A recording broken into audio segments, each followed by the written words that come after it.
What is up, Niner fans? How's it going? It's Victory Wednesday. I'm still smoking that Rams pack. We got a good show coming up for you today. I'm going to hit a little intro and we'll get on with the show. I hope everybody's having a great day.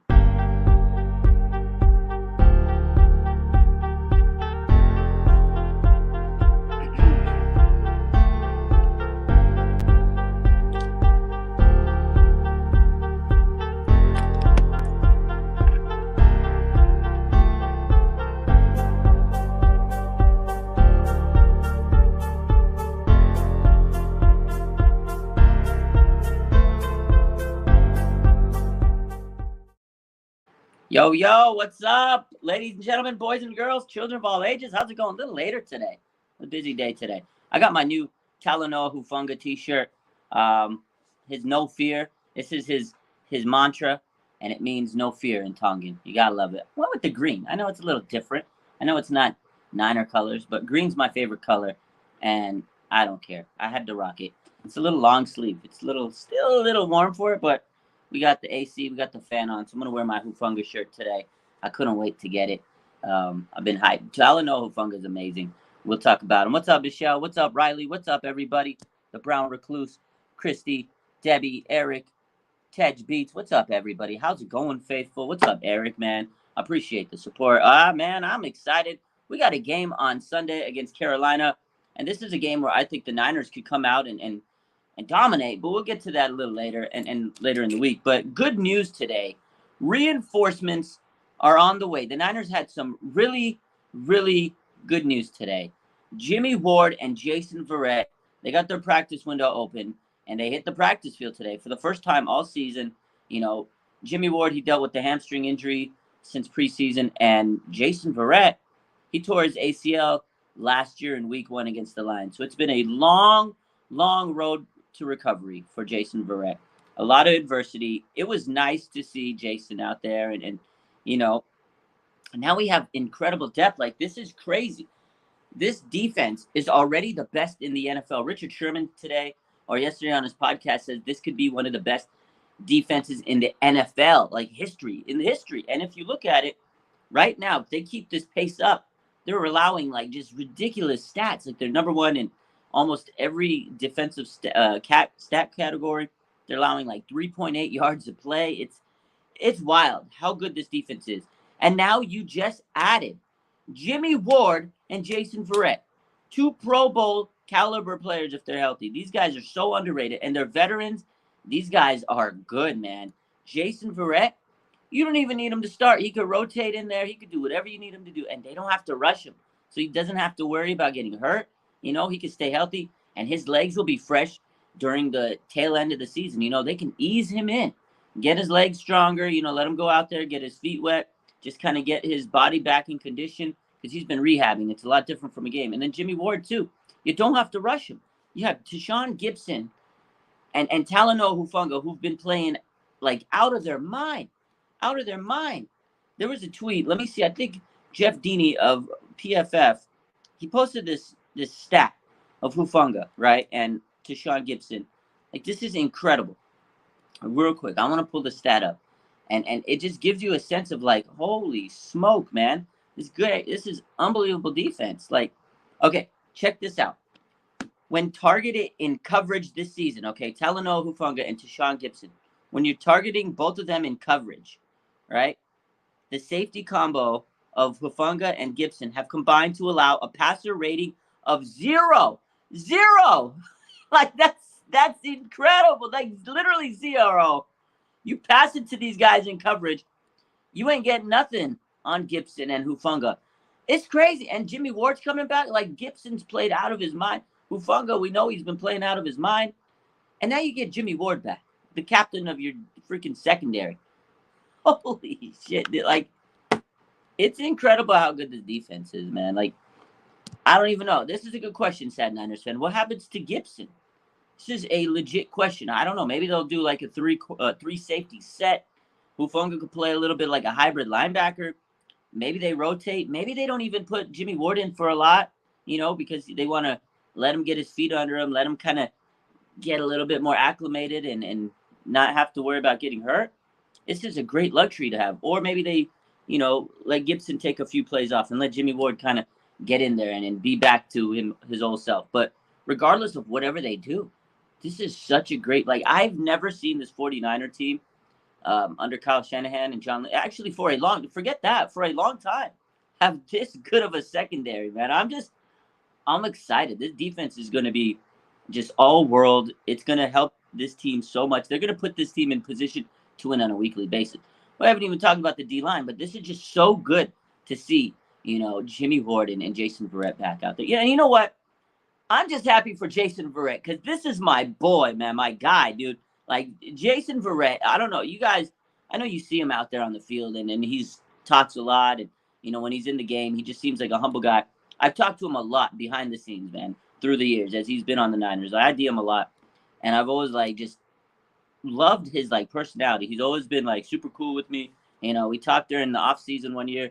He's like, man, I don't know. He's like, hey, post my stats. I want to get, the free agency rolling. I helped him out.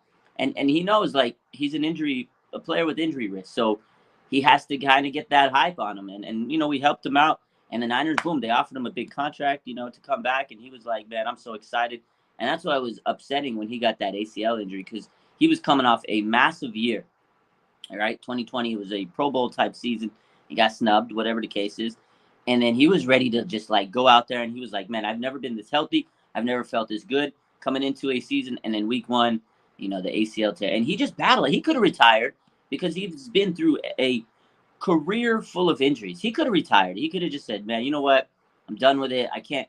He pushed through, man. He pushed through it. And I remember DMing him through the offseason. I was like, yo, keep grinding, keep working. He goes, I appreciate you so much. He goes, you don't understand how bad I want this. He wants to go out there and be healthy and play as much as he can, man. He's just in love with the game, and his adversity that he's had to deal with throughout his career has been, it's well documented. And he just, man, goes out there and he grinds, man, and he works hard. And I saw him this offseason during training camp, and you could just see he was hungry, man. So shout out to Jason Verrett. It's good that he's, back in practice. A long road to recovery. I love that guy, dude. I love that guy. He's just a good dude. If he could be healthy, again, icing on the cake, man. This is icing on the proverbial cake that you get a guy like Jason Verrett back in the middle of the season or late in the year. It's a good problem to have because we have so much depth at cornerback, right? What's up, Throwback? Debbie says, great news for us, bad news for everyone we play against. Exactly. It's crazy because you have a guy like Diamond Lenore who's really stepping up. He's coming into his own. You have Sam Womack who showed promise. Two young guys. And now they're going to get Jason Verrett and Jimmie Ward, who are phenomenal players and have had pretty good careers. And they're going to be guys that they can kind of teach them out there on the field. I know they've been there, and I'm sure they've been teaching them throughout the offseason. But now they get to go and play, and they can kind of be like, yo, I saw this on the field. Now they're going to have more of a bird's eye view because they're going to be in the game, and they're going to be able to tell these guys the tendencies these quarterbacks have. Because Jason Verrett and Jimmie Ward, they see things that some of these other corners may not see. Right, and safeties may not see. So amazing, man. Jason Verrett coming back is awesome. And Jimmie Ward coming back is just huge for the defense, man. Oh, sad Niner fan, this is a good point. He says D'Amico Ryan should start rotating the secondary like he does the D-line. I don't know what he needs to do, but they have a great rotation on the front line and now the back end. And if there's any injury, you really don't have to worry. The only thing I see is, right now, if it's not broke, don't fix it, right? This secondary is just gelling. And the thing about a secondary is communication. You have to be able to communicate, right? The secondary has to be, talking with each other. They got to know where everybody's going to be, you got Mosley and E-Man, and they're just on another level right now. They're locked in, right? Locking up receivers. And then you got the young guys like Lenore and Womack. When they're in the nickel spot, they're learning, but they're figuring out the game at the same time, right?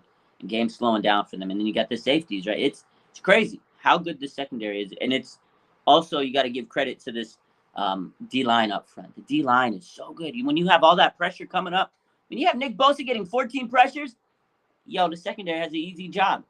It's an easy job. And vice versa. When the coverage is really tight and, they're not allowing people to separate, D-line's going to start getting sacks because, there's the quarterback can't find an open receiver. They got to hold the ball. 1 Mississippi, 2 Mississippi, 3 Mississippi. Oh, my God, Nick Bosa's coming at my neck. I can't get the ball out. And then you got Samson Ebukam off the side.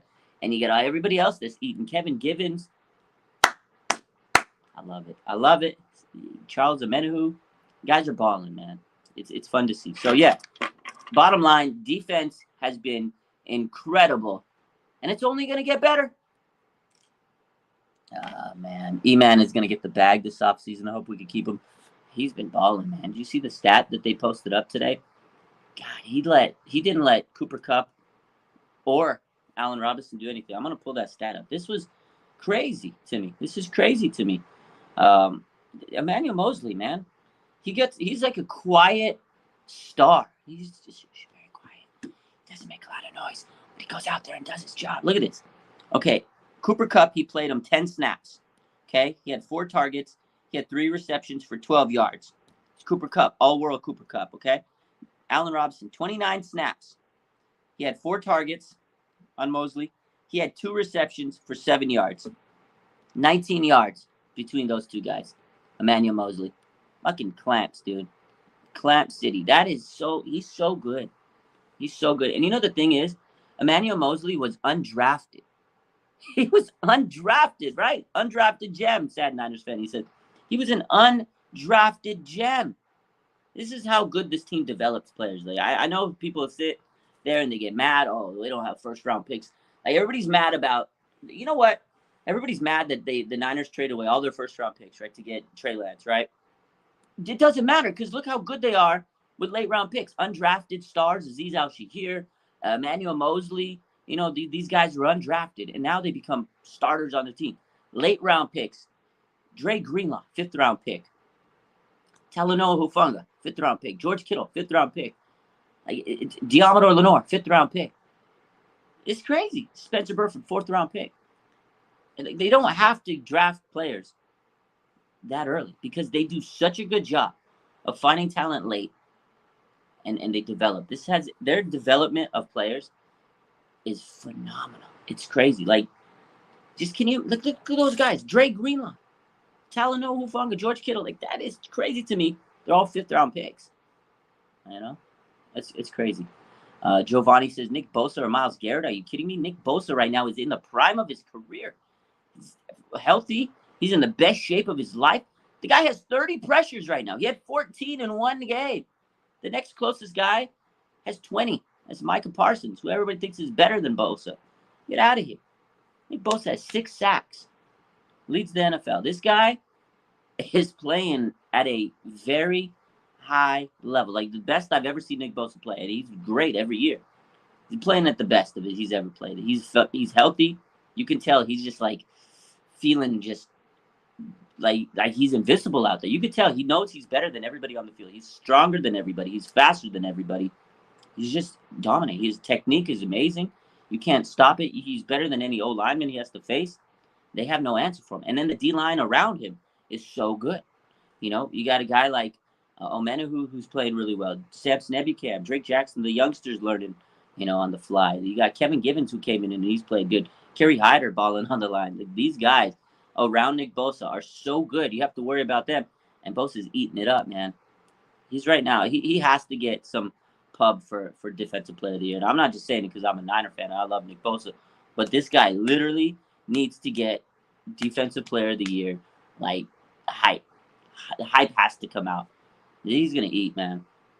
I mean, Nick Bosa's like, he's a generational talent. I think Giovanni said it, yeah. Donald is, Parsons is. I mean, I don't hate Parsons. I get it. He's a great player. Like, shit, if he was on the Niners, I'd be like, oh, my God, of course. But I think Bosa's just better than those guys right now. He's in the peak of his career. All right, he's prime. Nobody's better than Nick Bosa right now. He's prime, locked in, and he's just so good, man. He's just so good out there. And you know the thing about Nick Bosa is, and I'm sure everybody else does, they get held too. They get held. But the amount of holds Nick Bosa gets, man, the amount of holds he's getting on him, and they don't call it. And he's been telling the refs, like, yo, call these on me, man. Because it's not like he's trying to, like, cry about it, like, oh, I'm not getting holding. It gets a little frustrating. At some point, man, you're going to get hurt. Did you see some of the stuff? Like, these guys are holding them like this. They're pulling them back. Like, you're going to hurt the dude. It's not right. It's cheating. It's downright cheating. You're going to hurt the guy. Just play the game fair. Play it clean. If you can't block him, get the fuck out of his way because Nick Bosa's coming, dude. If you can't block him, then figure it out, bro. Because Nick Bosa doesn't need to get held. It's disgusting. It's just disgusting how much he gets held out there. He's the beast, man. What's up, 49er Media? Slasher says Bosa is one of a kind. He's one of one. He's one of a kind. He is so good right. Nick Bosa is him. Nick Bosa is him. He's so good right now. I think he's gonna get at least 2 sacks this week. At least. Top Shelf says Bosa is a game changer. That's a great word. That's a great word to describe Nick Bosa. Game changer. Game changer. Giovanni, he says, Hufunga is already better than Jimmie. Well, Hufunga's better than a lot of players right now. He's arguably the best safety in the NFL. He's so good. Like, to me, it's crazy just how good Hufunga has developed. He's in his second year of the league. He's 22 years old. The instincts that he has, and I know he's traded with Troy Polamalu. It's well documented. We've talked about it. He's just so good. I mean, you could just see the work he's put in. It's made him really good. I cannot believe how good. I think I posted that on Twitter today. I said the amount of improvement that Talanoa Hufunga has made in his second year is just incredible to watch. Like, it's crazy. He was good last year. I saw him in college, and I liked the guy coming out of college. Thorpe Award winner. Like, he had talent. But he played a lot of special teams, and there were some moments where you're like, okay, he can improve on that. I thought he'd be a lot better this year, obviously. Year 2 of development. You got a little bit more under your belt.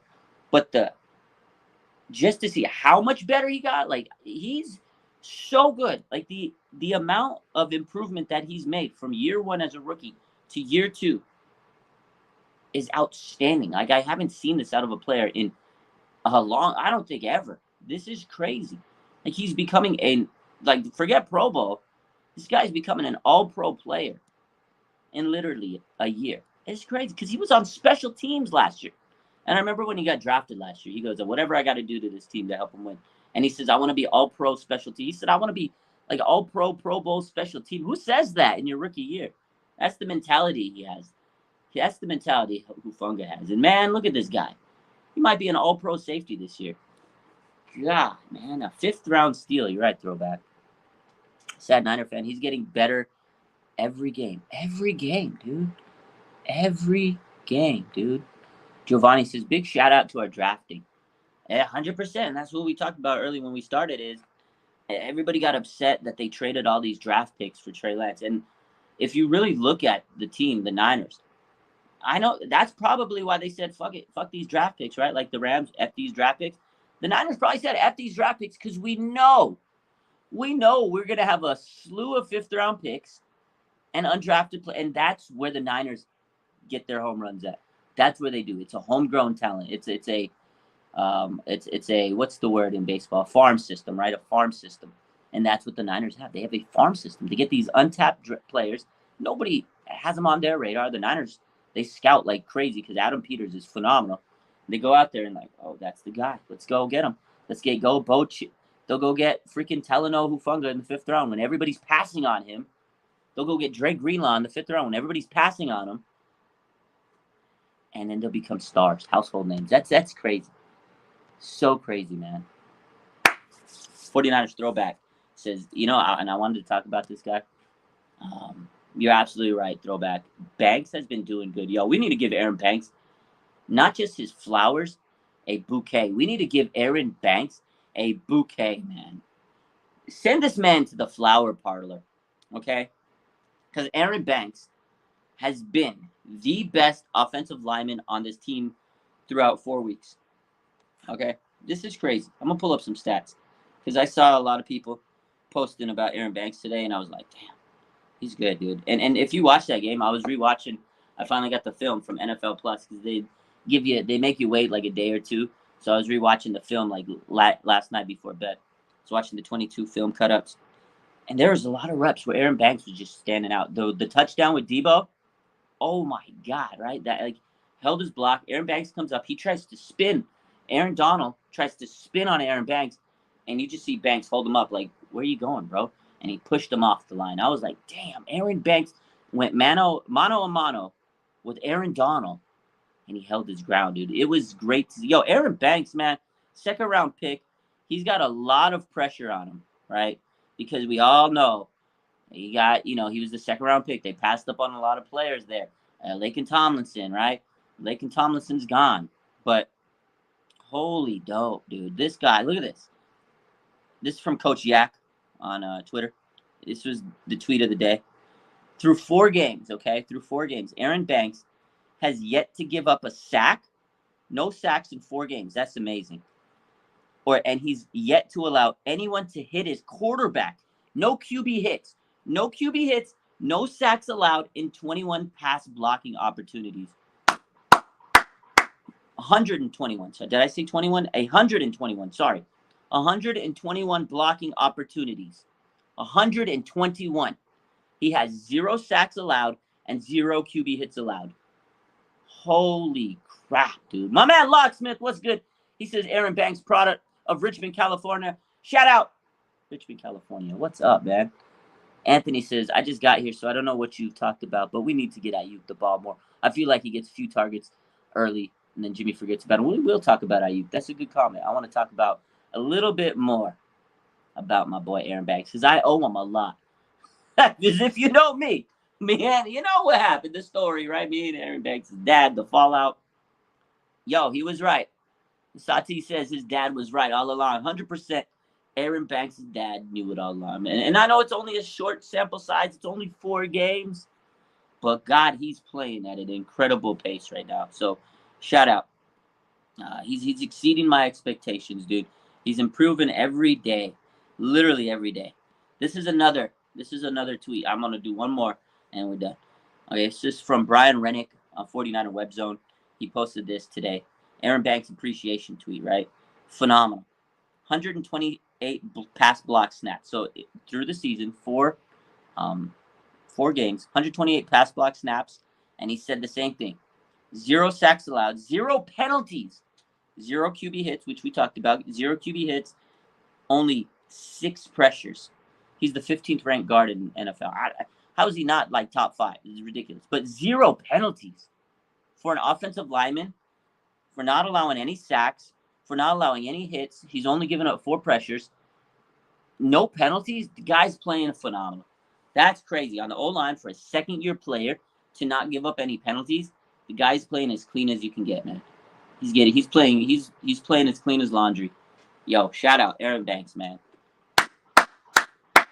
Fucking beast, dude. What a beast, man. Now let's talk about Brandon Aiyuk. Anthony says they need to get Aiyuk the ball more. Yeah, I do want to see him get the ball more because obviously we love Brandon Aiyuk. I'm a big Brandon Aiyuk enthusiast. I'm a big fan of BA, but I think he will get more. You got to remember, Jimmie's second game, he's got to find a little rhythm. I think he's comfortable with Deebo. Like, Deebo and Jimmie have a connection that nobody else does on this team. And the thing with Brandon Aiyuk, we all knew that he was going to have a big year this year because of Trey, right? I know that Jimmie still is trying to find that groove with Brandon, whatever the case is.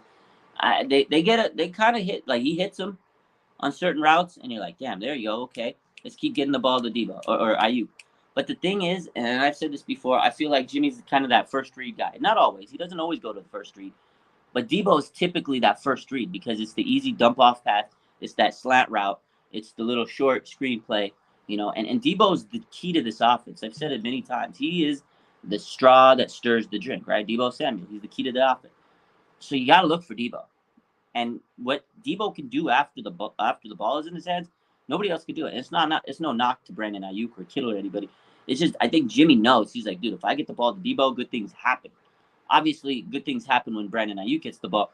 But I don't think Jimmie and, they don't have that repertoire yet. I think it'll come. Again, the whole offense, it just needs to open up. It's not just Brandon. Kittle needs the ball a little bit more too, but he's such a good blocker that you don't want to take him away from that. He's the extra lineman. That's why the line is played so good. So, yes, I agree that Brandon Aiyuk needs to get the ball more. I think Jimmie does forget about him in the sense of he gets locked in on a player. Like, it's not just Kittle. Like, when not just Deebo, but when Kittle's in a groove, right? When Kittle's grooving and he has those big Kittle games, Jimmie's looking for him. He's like, okay, the guy's hot. Let's go for it. He hasn't got to that point with that Brandon Aiyuk. And again, I think a lot of it has to do with the reads on the play. Like Jimmie's looking, first read guy, who's open, boom. He wants that 2.5-second release. Like Jimmie gets the ball out of his hands in 2.5 seconds. If you're not open, you're not getting the ball. And I think that's the other issue is Brandon Aiyuk's running a little bit more intermediate routes, and those routes take a little bit more time to develop, right? Brandon Aiyuk might be open in 3 seconds. Jimmie wants the ball out in 2.5 seconds. Deebo running the slant, he's open in 2 seconds, right? So I think that's kind of where it is. Jimmie's getting the ball out in 2.5 seconds. Deebo's open in 2 seconds. He's right there, right? Slant and go. Slant and go. Bread and butter. Slant and go. Slant and go. They can do it all day. So it's still early, though. It's still early. And you know what the best medicine for an offense that's kind of struggling, sputtering, I should say, out the blocks? They kind of struggled out the blocks, right? We know it. You play a team like the Carolina Panthers. I don't want to be cocky because it's one game at a time. This kind of feels like a game where the Niners offense can just go explosion, firecrackers, boom. And we're like, where's this been? It kind of feels that way. It kind of feels that way. But it's still early. Nick Bosa leads the league in pressures and sacks. He's a fucking leading the league in times held all year. Nick Bosa's leading the league in amazingness. That's it. Bottom line. The guy's too good. He's too good. Let's see. It's a good question from Sad Niner fans. Should they put Moore at left tackle or Brunskill out there instead? You know, that's tough because I feel like Brunskill can play anywhere on this line because he's that versatile Swiss Army knife. I got to give Jalen Moore his props because he did play better. I mean, the first time we saw him this season, it was not pretty. Remember me and Wayne were on the show a couple weeks ago, Wayne Breezy. We were like, yo, Jalen Moore doesn't belong to the team. Yo, so shout out Jalen Moore. He played well in relief. I mean, it was like emergency duty. Colton McKivitz goes down with the injury. Now we know he's going to be out for a few weeks. So they're going to trust the younger guy. I do think Brunskill would be a good fit there because he can do it. But you might as well get this guy's confidence up, Jalen Moore. You're going up against a team in Carolina that they do have some good D linemen. You got Brian Burns. The guy's a monster. They have great cornerbacks. I think someone in the comments, Top Shelf says Panthers have good corners, right? Yeah, they do. They got some good corners back there. They got my boy J.C. Horn. He's locked down. They do. They have good cornerbacks, but their offense is a little, sputtery. They got Baker Mayfield, and Baker Mayfield has not played good. And Nick Bosa, Baker Mayfield, revenge game part 2. We remember the last time Baker Mayfield and Nick Bosa played against each other. It was Cleveland Browns, Monday Night Football. And you remember, Flag Plant City. Nick Bosa planted the flag. He got revenge because if you don't remember, in college, Baker Mayfield played for Oklahoma. Nick Bosa played for Ohio State. Little rivalry there. And Baker came out and he led the team out and they planted the flag on Nick Bosa's home turf. And he never forgot it. He goes, I'm going to get you back.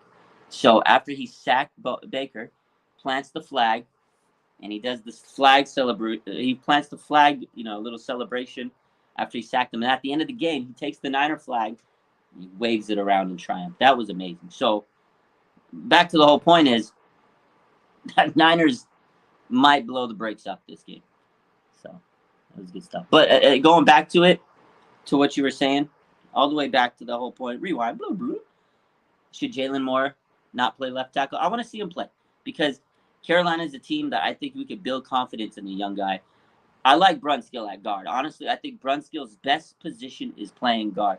Now, that might come to the expense of Spencer Burford, my dog, but they played a little bit of a rotation thing, and I think that Shanahan might keep that rotation, and, it's going to help Burford get better. It's going to let, Brunskill get his feet under him, because the other thing is Brunskill's not 100%, still yet. He's still getting his feet wet. He's coming back after a hamstring injury. You don't want to play him in there like all the snaps because that hamstring injury, it can be a little delicate. So this is a great luxury, actually. Burford's pretty solid, right? Young guy, learning, developing. You get him the reps he needs. And then you got Brunskill, a guy that, he's solid. We know he can play the scheme right, but you don't want to aggravate the hamstring injury. So let them rotate. Keep that right side pretty strong. And then let Jalen Moore get his development. Now, if Jalen Moore just looks bad, and he's just like getting dog walked, then yeah, okay, let's move Brunskill over to left tackle. So it's a little bit of a luxury to have, but I want to see Jalen Moore play, and maybe he'll be better than we thought because he did play pretty well the other night. I got to give him his flowers. Shout out Jalen Moore. He held his own, and it was a tough position to be in. They threw him under the fire, and he held his own. So now whole Niners offensive line, they need a lot of credit. They only allowed 4 pressures, no sacks allowed. Mike McGlinchey played great on the right side. I will give him his credit. I rewatched that film last night. Looked good. Mike McGlinchey has some really nice blocks. And, of course, the best highlight of the week, Mike McGlinchey running down Jalen Ramsey on the side after Deebo scores, and he just started trolling him, and he's like, yo, look at Deebo, look at Deebo. Mike McGlinchey is him after that play. Him and John Lynch probably sitting, chatting, having some tea, listening to Celine Dion, and John says, yo, my guy, what'd you say to Jalen? This is the best moment of the season right now. That was a good moment. Debbie wants to know, is anyone else coming off an injured reserve soon? Not right now. Jimmie Ward, Jason Verrett are the 2 guys that are coming off of their injury reserve list. Jimmie Ward injured reserve, Jason Verrett PUP, but nobody else right now. Not right now. So we still got a couple weeks. Elijah Mitchell is supposed to miss 8 weeks. He's missed 1. Same thing with a guy like Colton McKivitz and Aziz Al-Shahir. They all have the same type of injury, MCL. So nobody else right now is coming off the injured reserve. America First is, what's the status on Kinlaw? He didn't practice today. He's still dealing with the knee injury. It flared up last week, unfortunately for him. He had the ACL reconstruction surgery this offseason. He slimmed down. He lost a lot of weight, but the knee is still kind of giving him problems. ACL repair. It's tough. He's a big guy. He's a very big guy. Even though he's lost, he's put on muscle, there's still a lot of pressure on his knees, man. That's tough. So he did have a flare-up. There's no exact time frame for Kinlaw's return. It's unfortunate. Blaze, thoughts on how Drake Jackson's doing? I like what I've seen out of him. I mean, obviously he hasn't been like tearing up the stat sheet, but he's in there. He's rotating on that D line, and I've seen some good promise. I've seen him, make some nice little plays in the backfield. He's getting a few pressures. He's still not cleaning it up. He's still not finishing the job. He's getting back there, but he needs to learn how to finish, and that's with most defensive linemen early in their career. Young guys, it takes them a little time to clean up those sacks. Nick Bosa, too, when he first came, he was getting close. Sometimes he couldn't finish. Armstead, he couldn't finish the job. DeForest Buckner, he would get in the backfield all the time. He just couldn't finish the job. So it's a good sign for a young defensive lineman is you're getting back there. Now he just needs to clean it up and finish the job. But I like what I've seen out of Drake, man. Drake is tough. He's got a high motor. He's bending around that corner. I like what I see out of Drake Jackson so far. Good stuff. Good stuff. Slasher says, Kinlaw Armstead, are they hurt? They might not play against the Panthers. Yes, correct. Arik Armstead still dealing with the plantar fasciitis in the foot. It's a nagging injury. I think they need to be very cautious with this injury. They have the depth. They have 2 games where they can win, honestly, without Armstead and Kinlaw, and I think they should keep them out. That's just my medical opinion. Because plantar fasciitis it's a stupid injury. It's very chronic. It's pesky. It takes a long time to be 100%. I think that with Kevin Givens and how good he's played, and even Kerry Hyder, with Kevin Givens out there, man, they don't even need those guys. Right now, it's still early. Later in the season, you want all the big dogs. Because when Kinlaw and Armstead are in there, it changes everything, especially Armstead. When Armstead is healthy, he's a monster in that D-line, in that interior. So, and it'll make Nick Bosa's job easier. And in the playoffs, later in the season, you want to have all the help you can get. You want to make your D-line fresh. You want to have good legs. You want to be able to wear down other team, the opposing team. You want to make them tired. You want to be able to keep rotating players in and make less stress on Nick Bosa. You want to keep him healthy throughout the season, you don't want Nick Bosa to like wear down at the end of the year. I know he's playing phenomenal, and I know he could probably keep up this pace, but you want to help for him. You don't want him to slow down. You don't want any of that motor to shut down at all part of the season. So when Armstead and them come back later in the season, it's going to be great because they can pick up the pace because they'll have their legs under them a little bit more. And I think that's good. So, Kinlaw, Armstead right now are hurt. I don't think they'll play this week. That's just my opinion. We'll see. I could be wrong. Ivory says, like the video. That's right. Like the video. Hit that like button. Lewis says, Dre Greenlaw played out of his mind Monday night. Yo, Dre Greenlaw. He's the leading tackler for the Niners. This guy's man, he's so good. I'm glad we extended him. I'm glad he's kind of calmed a little down. His first game, I mean, he plays with so much passion. He plays so intense and physical, and I love it. I don't want him to, like, stop that aggressiveness he has, because he's a physical beast. When he picks people up and he just body slams them, oh, my God, I get so high. But the thing is, he's got to play smart. And that's the thing. Just be a little bit more disciplined after a play, kind of cool down, because he made a lot of penalties that first week. But, man, when he is on, he is on. He's flying over the field, bro. Like, this guy is so good. Him and Fred Warner just flying. It's like missiles. Pew, pew. It's like the Cuban Missile Crisis out there for our teams. I feel bad for these offenses, because you got Fred Warner just, and then you got Drake Greenlaw, and then you got Hufunga, and you got Bosa. They're so fast, man. Defense is just full of speed. Like, you know how everybody says, oh, you got offensive speed, and speed kills. The Niners took that strategy, that mentality, that philosophy, and they put it on their defense. Their defense is faster than everybody. It's crazy. I think Fred Warner's right now playing the best he's ever played. Like, I've seen Fred Warner right now, and he's just, like, diagnosing things. He's telling people where they need to be. Like, he's the quarterback out there. He's the general. It's crazy. I think Fred Warner's playing the best he's ever played in his career, and I think the game has slowed down to him so much. He's reading the play. He's diagnosing it. Like, there was a play. I think Baldy posted it on his, on his Twitter, and you just see he drops back, and he points, and he tells Hufunga, and Hufunga goes, and he reads the route, and right after that, he curls around, and then he makes the big tackle to stop it from getting any, like, yardage. It's crazy. And then the play he had on Cooper Kupp locked him down, third down. Bro, that's Cooper Kupp right there. And Fred Warner locked him up, third down on the red zone. Fred Warner is playing so good right now, man. He's diagnosing the plays, and he's telling everybody where they need to be. It's the best I've ever seen Fred Warner. He's not missing tackles, and he's just hitting them hard, man. God, man, this defense is good. Richard Sherman said that this could be the best defense ever, or one of the best defense, not the best defense ever, but one of the best defensive of all time. If they keep playing like this, he's not lying, man. It's so much, man. Slasher says Warner almost had an INT. Yeah, Warner's almost had to pick, like, so many games this year. Very close. Sad Niner fan. Mooney Ward has impressed me a lot this season. Oh, God, yeah. I don't know how many times I've seen this guy just clamping man coverage. And this is the thing, and I think this is another reason why the Niners are so good right now in defense, or one of the guys that makes them so good, is Mooney Ward. Like, the Niners have not had a man cover corner like him in a very long time. Like, he can cover you man to man. And in this league, in a pass-heavy league, right? In a pass-heavy league, you're going to go man to man against great receivers. And if you can clamp them up, if you can stay stride for stride with the guy, if you can sit there and run with the receiver that is as good as, like, there's Justin Jefferson's, DK Metcalf, Cooper Kupp. Like, these guys are great receivers. I got a lot of respect for them. And when Mooney Ward can sit back there and he can run with them, they're not going to want to throw on him. Okay? And then you got to throw it towards Emmanuel Moseley. Emmanuel Mosley's physical. He's so physical. That guy's a dog, bro. He learned from Richard Sherman. Emmanuel Moseley, he'll pop you in your mouth, kick you in your shin, and bloody your lip.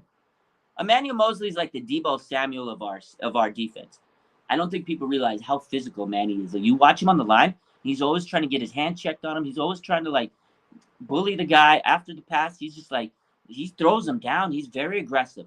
Manny Mosley's physical. He's a dog. He got that dog in him.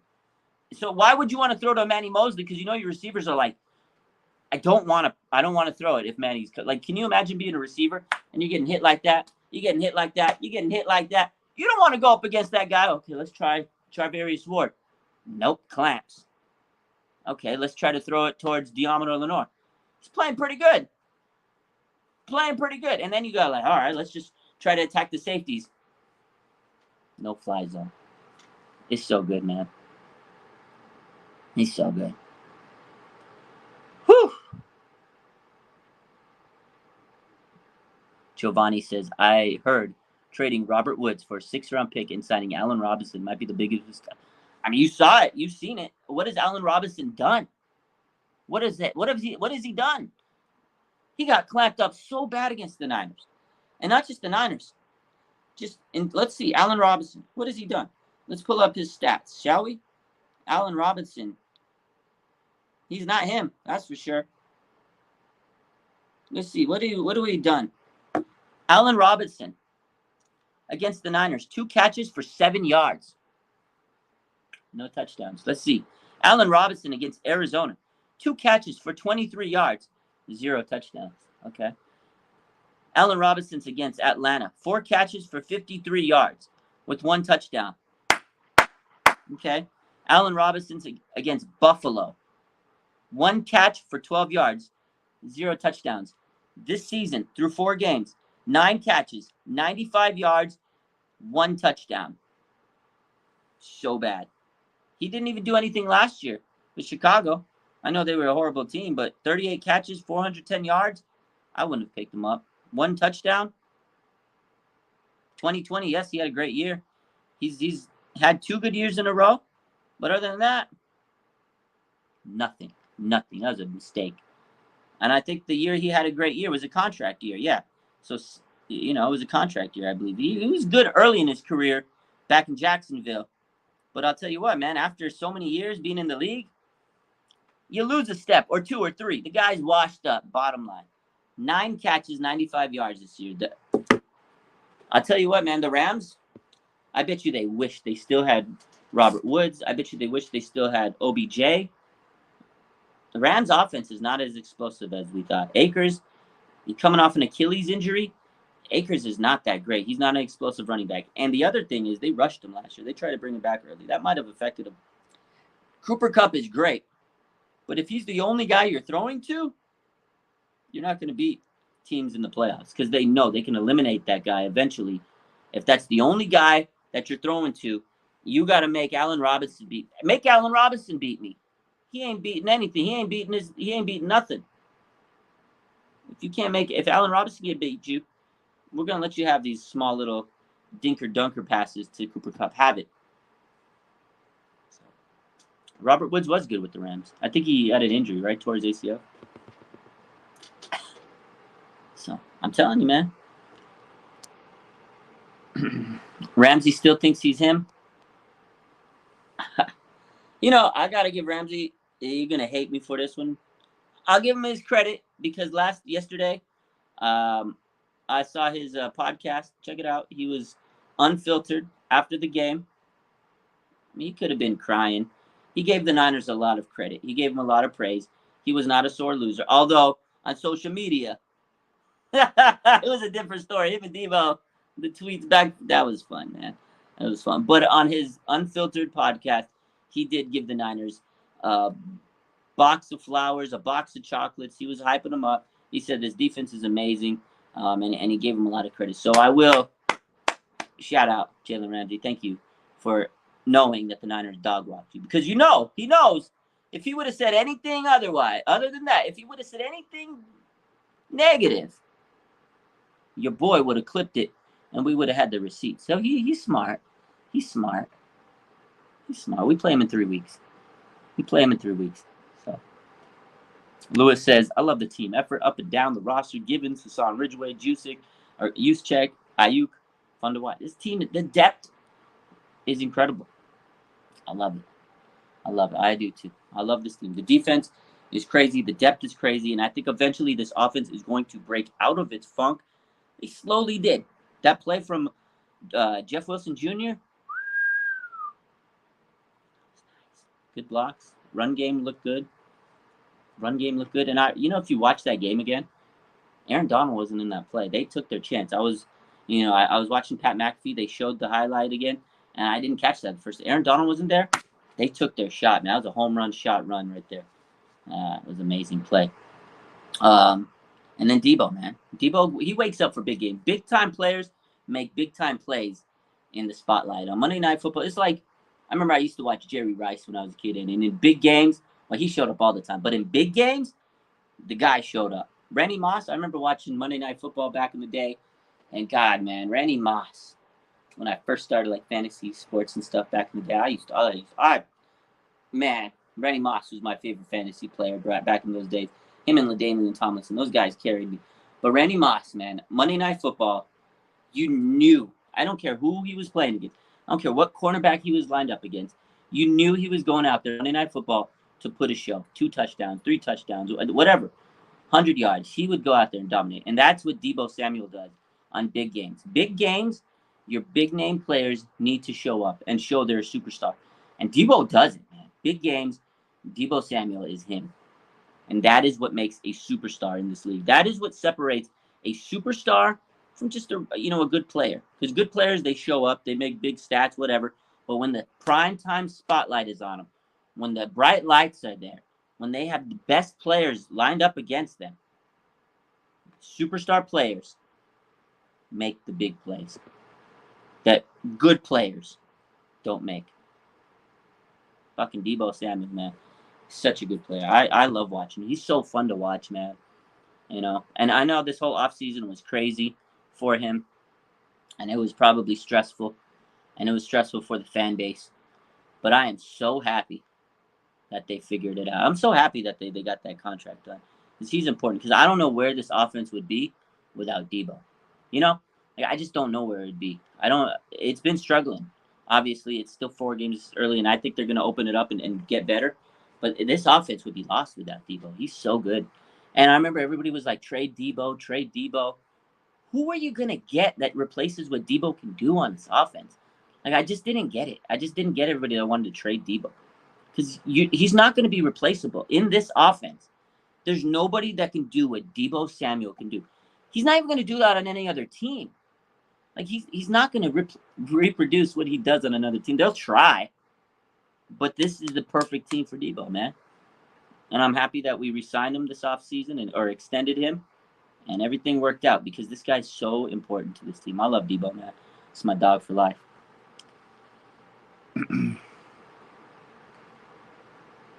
Yeah, Top Shelf says Deebo is this offense. He really is, man. I know everybody gets frustrated at Kittle for not getting the catches and Aiyuk for not getting the catches and this and that. Deebo Samuel is the offense. He's the offense, man. If you watched him rookie season, they started putting him in these little jet sweeps, and Kyle started getting very creative. And I remember I was like, okay, this Deebo guy, he's really getting ingrained into the offense. And they kept putting him in, and he got more involved. Super Bowl comes. I know we don't want to relive that, but just for the example here, Deebo was electrifying. He carried that team. Had the Niners won that Super Bowl, Deebo Samuel was your Super Bowl MVP. I will go to my grave with that. Second year in the league, broke the foot, tough year. Offense wasn't the same. It really sputtered. But when he was in the game, because he did play a few games, he was the key. He won the games for us. Patriots game, I remember. Rams game. I mean, he literally owned those teams.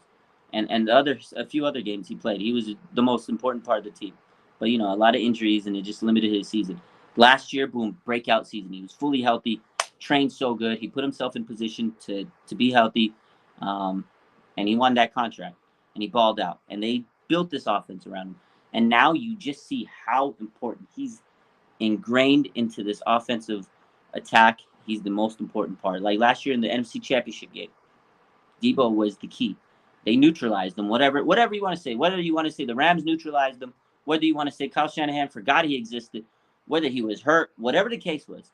Because the Rams were attacking him, purposely trying to take him out of the game. He didn't get a carry or touch in the fourth quarter, and that was the change of the game. That was the turning point, not giving Deebo Samuel the ball. Super Bowl II, they stopped giving the ball to Deebo. Deebo is the most important player on this offense.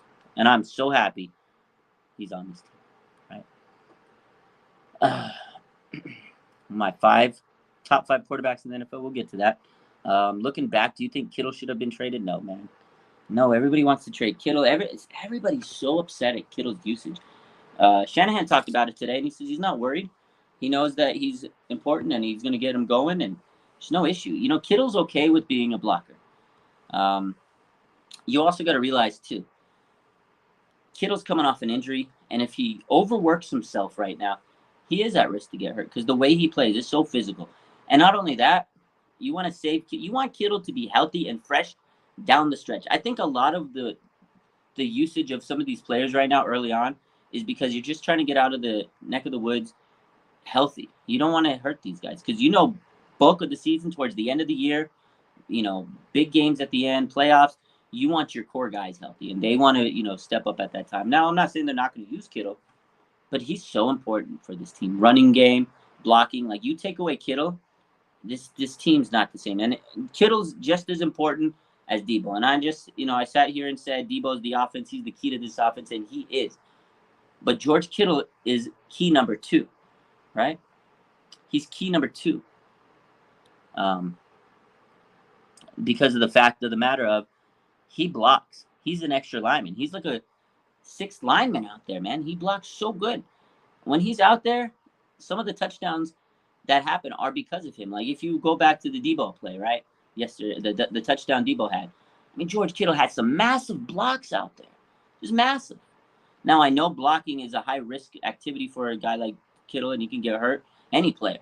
So it is tough to see him over blocking. But I would never trade Kittle because he's a captain, he's a leader, and his blocking is so important. And in any given Sunday, they can flip the switch, and Kittle could go off for 200 yards. Like, Kittle's the type of guy that if they want to get him involved, if they want to scheme him into this offense, he can go and get 200 yards if Kyle Shanahan really wanted him to. And the other thing is, what I just talked about all night tonight, the Niners don't care about first-round picks, second-round picks. Like, yeah, you can go get some nice draft picks from George Kittle, but they don't care because they can turn a 5th-round pick into George Kittle. You can take a 5th-round pick into Talenano Hufunga. You could turn a 5th-round pick into Dre Greenlaw. They don't care if they can get a 1st-round pick from George Kittle. They don't care because George Kittle is important to the fiber of this team and the locker room and the chemistry. And he's a Niner type of, like, you don't make George Kittles on the street. You don't just find George Kittle hanging around at Walmart. You don't. George Kittle is one of what you can't reproduce what he brings to this locker room. He is a captain. He's a leader. These guys look up to George Kittle.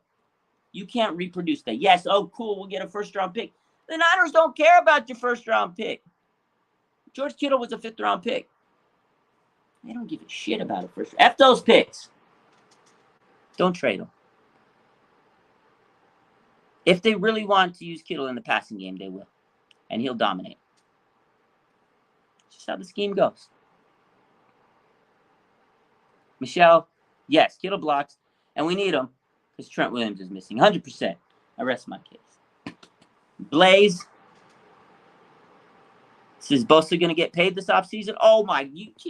Bosa is going to get paid and laid on the same night, baby. They're going to break the Brinks truck, the dump truck, whatever truck you need to break out, blowing this man's wallet, his bank account, everything. It's going to be crazy. Bro, Nick Bosa is going to, God, especially if he keeps playing the way he's playing, especially if he wins Defensive Player of the Year, All-Pro, the more accolades Nick Bosa gets, stack it up. He's going to get paid. He's going to get paid, man. Nick Bosa is going to get massively paid. I need to become friends with Nick Bosa. I need to become, what's up, Nick? Hey, can we become best friends? No, I'm not trying to use you for money. 100% would try to use that money, my man. I love you, Nick Bosa. Let's be friends for life. Let's talk about investing your money. I love you. Keep up the great season. Defensive Player of the Year. Nick Bosa is about to get paid like crazy. Crazy. You're right. I love Nick Bosa, man. He's so good. No injury updates on the players that are hurt right now. Trent Williams, he's still dealing with the high ankle. Elijah Mitchell, MCL sprain. So no time frame has changed. If any of that changes, obviously we'll let you know. But there's no updates on any of the other guys that are really hurt other than what we talked about. Jimmie Ward, Jason Verrett are the main guys that are healthy and coming back. So that's good. Slasher says, if Bosa keeps it up, he's going to be drinking mimosas with the fat kind. Bro, I can't wait. You know what? I can't wait for the day Nick Bosa gets paid. It's going to be a glorious day. And Nick Bosa is going to get a big contract eventually one day, and it's going to be amazing. So, Rossio says, I would love for Kittle to go off when they play the Chiefs. just so that he outplays Kelsey. That would be amazing. You know what? I would love to see that too. And I think George Kittle wants to go crazy on that game. That game. I think the whole Niner team wants to go crazy against that team. We owe them a big beat. We owe them. Revenge, baby. I know it's not going to mean as much winning. They beat us in the Super Bowl. I get it. But I would still like to see the Niners take them down, man, in that regular season game. God, that game still hurts me in my chest. Can't even think about it sometimes. But yeah, I would love to see George Kittle outplay Travis Kelce on that game. Would love to see it. I want to see Kittle have some big games here. But again, I'm not going to be upset if he does it because I know how important he is in the blocking game. It's all about Deebo. It's the guy. Hendricks says, are both Verrett and Ward back Sunday? Maybe. Kyle Shanahan says they're going to try to play, Ward, and the same goes for JV. It really depends on how healthy they are, how they look through practice. But again, the thing with JV and Ward Hendricks is they don't need to rush him. You don't need to. If they're not, they're not pressed to play him. They got a great secondary. They have a luxury. This is the rich getting richer. The Niners are usually a team that this stuff doesn't happen to them. They say the rich get richer, the poor get poor. The Niners are finally getting richer. Look at this. Why we got bots in here? Come on. It's ridiculous. How do we get bots on a YouTube? It just blows my mind. I was on a 95.7 chat earlier. I was watching the YouTube. And it's like bots just streaming through. Like, how does that happen? Come on, man. It's ridiculous, dude. I guess you made it when you got bots, man. Jason says, who would you want at secondary? I like the secondary the way it is, man. I don't see there's no problem with the way it is. Obviously, I want Ward in there because he's a dog. But Tashawn Gibson has earned a spot. I really am happy with the way the secondary is. And now they got depth. So I love Mooney. I love Mosley. I love Hufunga. I like how Gibson's playing right now. If it ain't broke, don't fix it. But if, you can integrate those players in there, you can rotate Jimmie Ward in. You can rotate a certain other people in there. Jason Verrett, icing on the cake. Showboat says 95.7 had the worst interview with Deebo today. Yeah, I saw that. I was excited about it, but I asked you know what, man? You don't ask a play. I know I'm not a professional, analyst. I'm a amateur, I guess at best you could say, but I've been doing this for a couple of years. I've interviewed players. This is week 4 of the NFL season. We just came off a big win against the Rams, and they're asking them about contract holdout, like the hold-in. They're asking them about oh yeah, they just ask them stupid questions like that, and everybody in the chat's like, oh, this is a terrible interview. Deebo's not going to give company secret. Why does he want to talk about his holdout? Like that whole situation. He's moved on. He's already talked about it weeks ago when he came back and he did his press conference when he said, why would you even ask him? Why don't you ask him about what a hell of a game? What'd you think about that touchdown? Or how was your mind going into the season? What are your expectations? Ask him better questions. And those guys have been doing it for years. No slight to anybody. They're professionals and I respect them because I wish I was in their shoes. You don't need to ask Deebo about his whole that was months ago. What are you bringing it up now? What are you bringing it up for now? Oh, that's all I'm going to say. If I was sitting here talking to Deebo right now, 100%, you think I would ask him about his contract? No, it's done. I'd be like, yo, Deebo, how's it feel being signed to Jordan? That's so dope, bro. I would be like, yo, Deebo, how's it feel? You just got signed to Jordan brand. You know how many people dream of that? I'd be like, how are you feeling about getting a Jordan brand? How's it feel being a dad? How does it feel having a new house? Ask him about his accomplishments, right? Don't ask him about, it was well documented that you were holding in this stuff. So how did that go? You don't want to talk to. He's done. He'll never come back on that ever again. It's so weird. It was weird. I was hoping to get some good content, but I was like, Deebo pressed, as he should be. People were, and they were in the comments hating on Deebo. It's just weird. Why are you asking him those questions? Okay, off my soapbox. They're probably gonna kill me for that one. Anyways.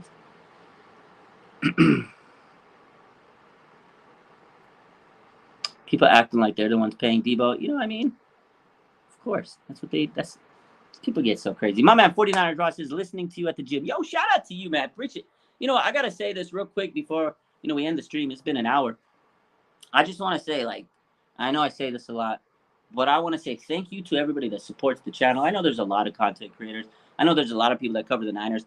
I know I'm not as good as half of them, but I do appreciate you guys tuning in, listening to what I got to say, appreciating all the content I put out. And I'm getting better at this YouTube thing, the podcast thing, whatever the deal is. But I just want to genuinely say, like, I thank you, every single one of you. And I talk to a lot of you guys. I have so many, like, people that subscribe to my YouTube. We're at 6K, my Twitter, 36K, and my Instagram. Like, and I get a lot of messages, and I try my best to respond to everybody, but it does get overwhelming. It is stressful. So I do want to say thank you to everybody over all the years for just supporting me and keeping the channel going. And because sometimes it does get tough. It does get mentally draining. But when I see so much supporters and people hyped up, and then they're generally happy to talk to me, and when I see you guys at the game, like, it really motivates me. So I just want to say thank you. Thanks for listening to me at the gym. What's up, man? RESO, appreciate you, Rashad. But my man Adrian says, are you ever going to have something on here so we can? Yeah, we're working. I didn't get approved for monetization. It's a whole different story for another day, but we are working towards it. YouTube, let's just say they're holding your boy back, but we'll get there. Don't worry. I just keep supporting the page, and then we'll eventually figure it out. We'll get there. Don't worry. I will. And eventually I'm going to have a call-in show. There's a lot of stuff I want to do, but I just can't right now because there's a lot of limitations with YouTube. There's a lot of red tape with YouTube, is all I'll say. I love it. I love social media, but it is very, very tough. And I've helped a lot of people through the years with social media, and it's one of those things where you just got to play the hands right. You got to be consistent, keep grinding, and eventually, we'll get to that point. Hopefully soon. I got another month to wait, and that can happen hopefully. And we'll try to do call-in shows. There's a lot of stuff I want to do, but I'm also a busy guy. I still work, at a clinic, home health. Got my own independent contractor company. So busy guy, man. But I try to do as much as I can to keep the content pushing. So I just want to say appreciate you. Michelle says, need an assistant? Maybe. The only problem is I've tried to have people help me in the past, and I've gotten burned. But I don't think you would burn me, Michelle. You'd probably be a big help. So my man Jason says, knew you were a real one when you would post all the games. I miss streaming. Honestly, it's been 4 weeks this year, and I haven't streamed a game through the regular season. I miss it so much. I love streaming the games, but I understand the copyright rules and stuff like that. So it was fun streaming the games for everybody because it was a vibe, and it's still a vibe after the game. We could talk, but I do miss streaming it. I know a lot of people counted on me, so I apologize to those that did, and I can't do it anymore. But it was good times for the few years it lasted. So, but anyways, I appreciate you guys tonight. Thanks for hopping in. I know it was a little later than we usually do, but I had a busy day. So I want to say thank you for all the support. I'm going to go probably eat a little something, and then maybe we'll go on Instagram a little later. But thank you guys for all the support. Thanks for 6K followers on YouTube. Appreciate that. That's pretty dope.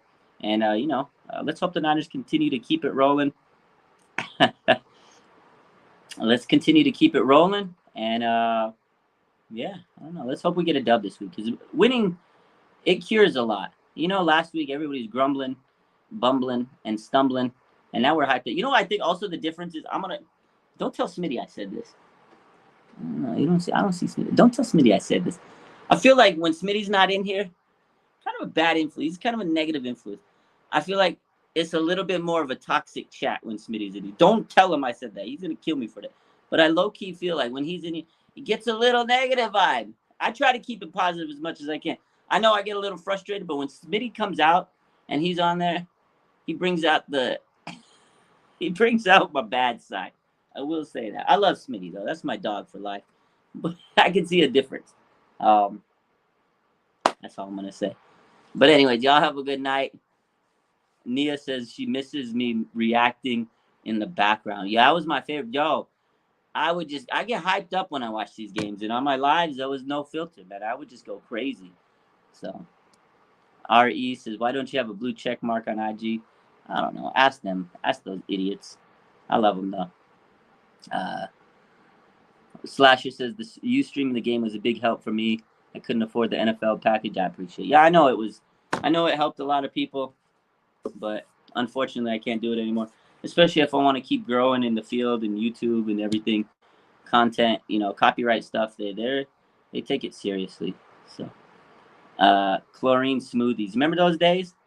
Remember those bleach smoothies, man? Those were the days. Remember, I think I was streaming the games and we had like Chip Kelly, bro. That's crazy. Can you remember that? I was streaming games and we had like Chip Kelly as our head coach, and we were like, "Oh my God, those days were so bad.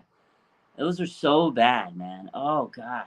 And then, God, man, I remember those days. I remember when I was streaming the games, Chip Kelly was our head coach. I remember going to a game live before I dip out. I remember the worst game I think I've ever been to in attendance live. I've been to some bad games, but it was during that year, Chip Kelly era. We were playing the Jets. I was still living in Vegas at the time. I was still coming out, living in Vegas. So I flew out to see the Niners. We were terrible that year, but I was like, got to see my Niners. I used to go no matter what. Flew out to the Bay, hyped up, ready to see the Niners. We played the Jets, okay? We played the Jets. We lost to the Jets. I remember, oh my God, man. We lost to the Jets. I remember I had like front row. I had like good seats too. So I was like, oh God, it was so bad, bro. It was so bad. So bad. Jeremy Curley was dope. He was like the only guy that did anything. It was such a bad game. Oh my God. We lost to the Jets, dude. And then I remember another game that season, I think same year. Or it might have been the next year. I don't remember. But I went and saw a Cowboys game. And we lost that game too. I used to go to a lot of games we used to lose. We were bad. But that Jets game, I'll never forget. I was front row, Levi Stadium, and they beat us. And I was just like, I flew all the way down for this. That was bad, man. Anyways, y'all have a good night. I appreciate you. I love you. Hit the like button. Hit the like button. Hit the like button. I appreciate you. Have a good night.